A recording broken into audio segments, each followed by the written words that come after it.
To news breaking news Telangana ప్రభుత్వం ఎన్నికల సమయంలో ఇచ్చిన హామీలను ఒక్కటొక్కటిగా నెరవేరుస్తూ ముందడుగు వేస్తుంది. 6 గ్యారంటీల హామీలతో అధికారంలోకి వచ్చిన సీఎం రేవంత్ సర్కార్ ఆ హామీలలో మహిళలకు ఉచిత బస్సు, గృహజ్యోతి, రుణమాఫీ, జాబ్ క్యాలెండర్ ఇలా ఒక్కొక్క పథకాన్ని అమలు చేసి ప్రజా సంక్షేమ ప్రభుత్వంగా ప్రజాదరణ పొందుతుంది. అయితే తాజాగా ఇందిరమ్మ గృహాల కేటాయింపులో కీలక ముందడుగు పడింది. పేదవాడి సొంతింటి కల సాకారం చేసేందుకు ఇందిరమ్మ ఇండ్ల లబ్ధిదారుల ఎంపికకు అన్ని ఏర్పాట్లు చేసింది. ఇందుకు సంబంధించిన మొబైల్ యాప్ను ఇవాళ సాయంత్రం సచివాలయంలో సీఎం లాంచ్ చేయనున్నారు. తద్వారా శుక్రవారం నుంచి లబ్ధిదారుల ఎంపిక మొదలుపెట్టనుంది ప్రభుత్వం.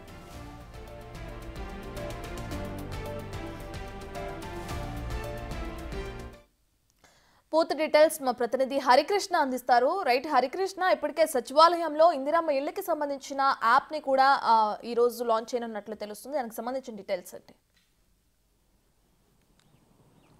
యశ్రత్న,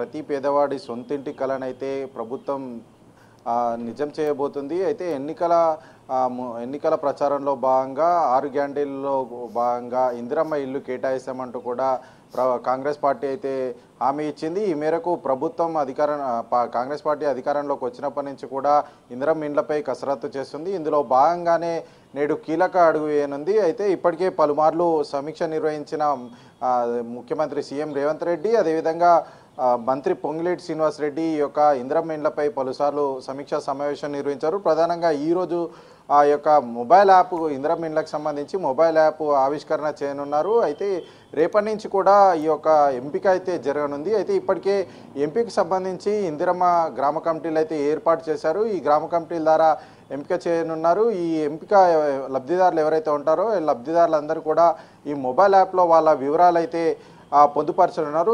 ద్వారా మొబైల్ యాప్ ద్వారా అయితే లబ్ధిదారులను ఎంపిక చేయనున్నారు. అయితే ఇప్పటి వరకు అంటే సమీక్షలో విధి విధానాలు కనుక గమనిస్తే అత్యంత పేదవారు ఎవరైతే ఉన్నారో వారికైతే అధిక ప్రాధాన్యత ఇవ్వనుంది. తర్వాత దివ్యాంగులకు, వ్యవసాయ కూలీలకు, సాగులేని వారికి, పారిశుద్ధ కార్మికులకైతే ఈ యొక్క ఎంపికలో అయితే పెద్దపీట వేయనున్నారు. అంతేకాకుండా ఆదివాసీ ప్రాంతాలు, ఐటీటీఏ ఏజెన్సీ ప్రాంతాల్లో కూడా ఇందిరమ్మ ఇల్లు నిర్వహించాలని కూడా ప్రభుత్వం భావిస్తుంది.